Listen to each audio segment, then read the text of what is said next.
This year is the Vivo X Fold 5. It just has been announced in China, and this is a foldable that you definitely have to look out for this year. Vivo ships the X Fold 5 in its typical packaging. On the top you find the device itself, and underneath it you can find a nice little case together with some paperwork and the, funny enough, 90-watt charger, even though the device can only charge up with 80 watt. And there's of course a USB A to C cable available as well. First impressions, the device feels very lightweight and slim, even with the case on. And the case is protecting even the hinge mechanism quite well, as you see here, without rubbing on the pre-installed screen protector. It's very fascinating to see that the X Fold 5 is a little bit thinner than the X100 Ultra with a case on, which is quite nice. So yes, it's definitely something that you can use daily because you don't feel it being too large, too thick in your pocket. And the X100 Ultra feels a little bit heavier than this one here, which also helps with this one being daily drivable for sure. Feeling compact and lightweight. The hinge is pretty sturdy and the proof definitely upon it, especially when you open it up, you will feel it. It snaps out a little bit there, but the various different angles that you can put it on is pretty nice, and yeah, it's still holding, as you see here. If I put a little bit of pressure, at one point it snaps to close, so it's an improvement definitely in comparison to its predecessor. When we talk about the display, this year's 21:9 aspect ratio, 6.5 inch fold. It reminds me a bit of this device, but we don't want to talk about old and goldies.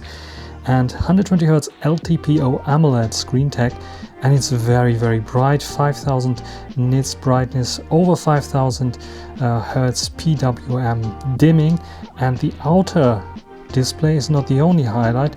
The inner display can also get very bright with over 4000 nits peak brightness, also very high PWM dimming rate, and also 120Hz LTPO AMOLED tech. The operating system that we are dealing here with is Origin OS in its version 5.0, and this is the newest version that I got, so we have an update already that I got when I unpacked the device, and this gave me a little bit of camera updates here as well as some system improvements. In general, it's a very fluid operating system, 120 Hz you can definitely feel, and it is very customizable. You have lots of options to customize your device, not only the icons but also the lock screen that has the ability to be customized here. And you have various different options that you can customize: icon sizes, roundness of the icons, and roundness of the whole system. If you're interested in a little bit more deep dive into Origin OS, please take a look at my Vivo X200 Ultra review video, long-term review video, where we're talking a bit about the nice features with Origin OS 5. And here we have some things that are optimized for the tablet mode or for the unfolded folded design. We have, first of all, you can see the little bit of dim lit kind of reflection there, so it's not too glossy, the inner screen, which I really like. And then you can see we have a bottom bar there, a so-called dock, and when I open up an application you can see it's getting a bit smaller, but it's still there, so I can still go into a menu and open up another application. Like for example, I could open up the notes here, directly jump to notes if I want to, or I can just simply drag one out in a small little window like this, and this is also possible. I can minimize this, or I can put it towards the side here. Let me try to do it again, and then I have them dragged like this. I can also save this combination and swap the apps, and on certain apps also the possibility to have a portrait split instead of just the horizontal split that we have here. Many more features for the foldable you can find under the own category in settings, foldable devices, and there you can have global taskbar that I showed you, Origin workbench, which allows you to drag certain things into a workbench, as you see here. So let's try this out.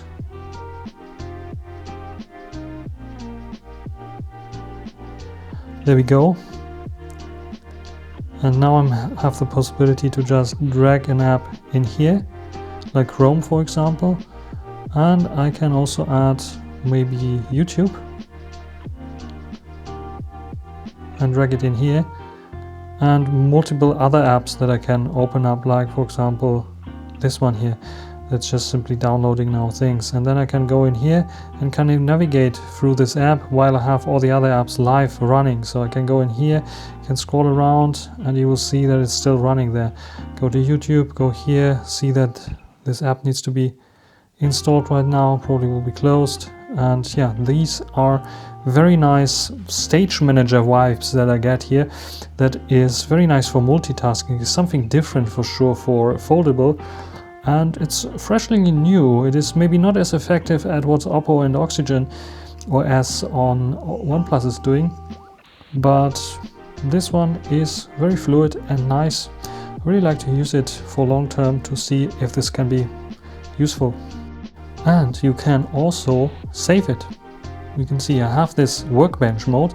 I can go also out of this. I can open up other apps like this one here. Go back, and I have always the possibility to go back to my workbench mode, so it might be useful. And of course Android Auto is on board, and you have the ability to use it with your modern car. On the side of the device, besides the power button with integrated fingerprint reader and the volume rocker, we have an action button that by default with a double press opens up the flashlight, and with a long press you can switch between the ringer mode and vibration. Gives you a small indicator, which is quite nice.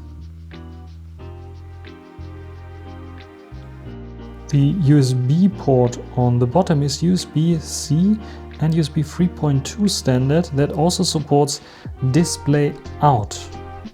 This display out allows you to attach it via USB Type-C cable to a larger monitor, but there it will only mirror the screen. There's no dedicated desktop mode to be found. The device can be charged with its included adapter with 80 watt, which is quite nice and fast, though you probably don't need to put it on the charging cable so often because we have a 6000 mAh battery in here that should last very long. If you want to charge it wirelessly, you can do so with a dedicated wireless charger that supports the up to 40 watt fast wireless charging of the Vivo phone. Another major highlight of this device is the IPX5 and IPX9 rating here. So you can submerge it in water, you can sprinkle it with water, you can throw it around, you can freeze it if you want to, or you can boil it. It should withstand all this. I cannot guarantee it and I will not test it in my review here, but it sounds very interesting and it looks very sturdy, so I have high confidence that this thing will live a pretty long life for sure. In terms of sound quality, I'm a bit disappointed. It adopts a bit the tuning that we have on the Vivo X200 Ultra. Doesn't get confidently loud, the X200 Ultra is louder, and the bass is a bit lacking. We have a little bit of output on the top and on the bottom.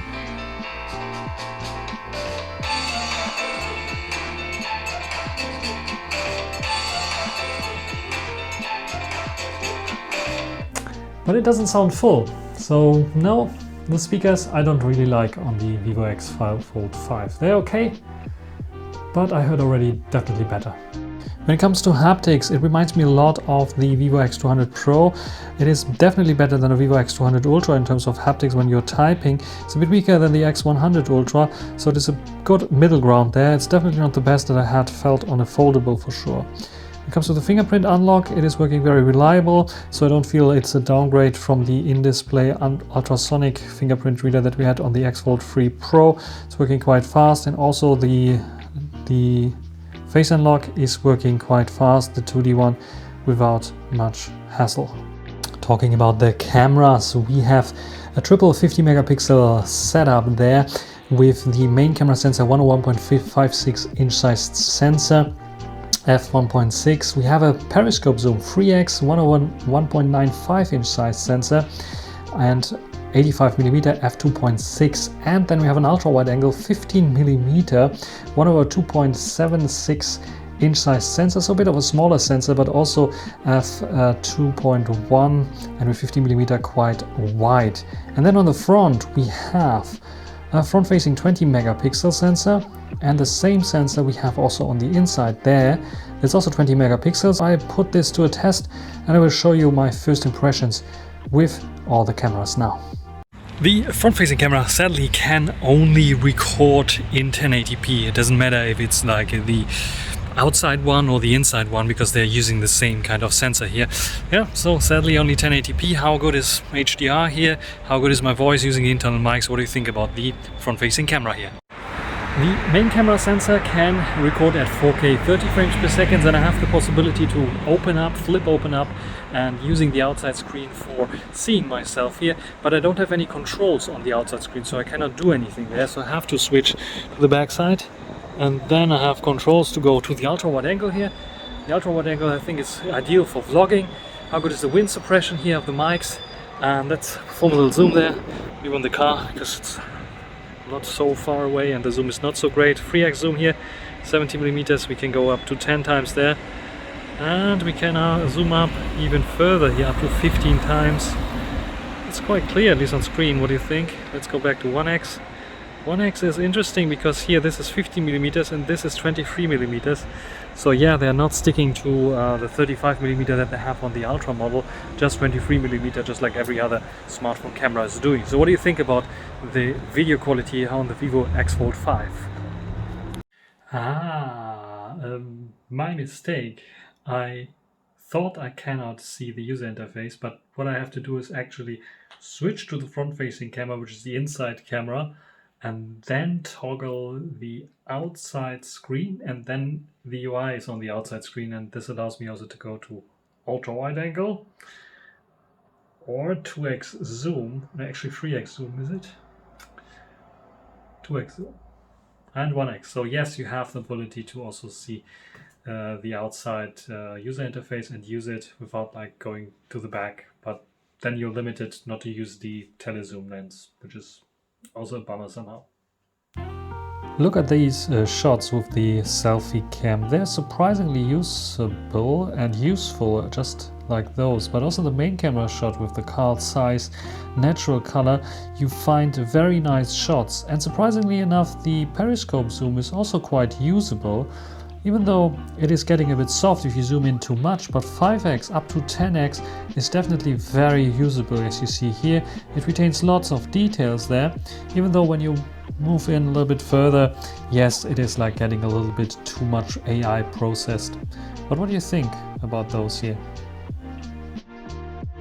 And what about the elephant in the room of the Vivo X Fold 5? It is coming with last year's flagship Snapdragon 8 Gen 3 instead of the 8 Elite. So it's the same processor that we have in the Xiaomi Mix Fold 4 that came out last year and doesn't really have a successor for this year.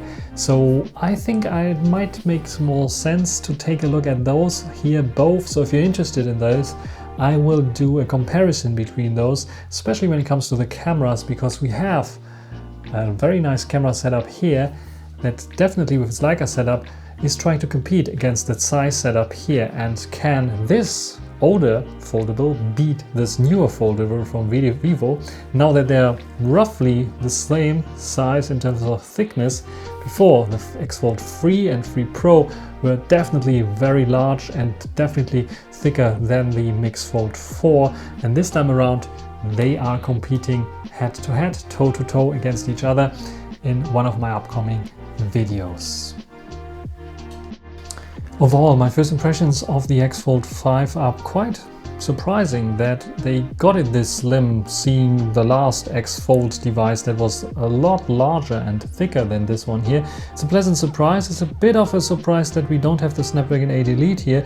Why did they not put it in there? Maybe to drop the price a little bit, because you can get it for import now on Trading Shenzhen, link down in the description, for around 1,000 euros if you want the entry-level model with 256 gigabytes of internal space and 12 gigabytes of RAM.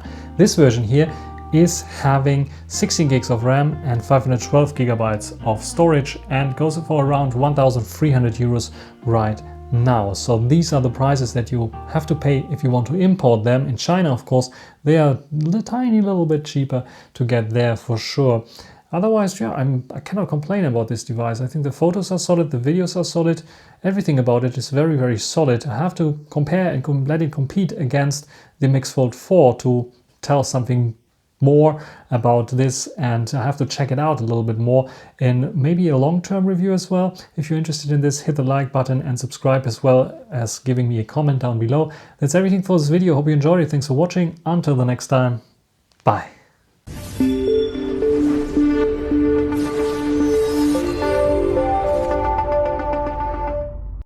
Didn't happen because my Boya mic was like non working. It have it attached to the X200 Ultra that was filming all the stuff here, and it started like to using the internal mics instead of the microphone. I don't know what happened. I got a firmware update here, trial update on the X200 Ultra. Maybe this is causing this. Anyway, I had to update the Boya microphone receiver here in order to get it somehow working. And then go to the Boya app and then connect it first before it's cumbersome just only to film this little bit of things there that I'm talking into the camera about this device. Very nice device indeed. Feels very nice in the hand. It's a good foldable, I think, even though I would like to have the Snapdragon 8 Elite here. Because why keeping the older devices? The price is still a bit high, I would say. Others can manage to do it with the Snapdragon 8 Elite, and I would like to see the 8 Elite in here. Maybe I have to wait next year. Too bad, too bad. I can switch lenses. Whee! X200 Pro recording here right now. And yes, just look at this. This is how late I'm still working on this, and it's not even cut. I'm not even cutting this video yet. I just have to cut it, and this I will do tomorrow because I'm now going to sleep. Good night.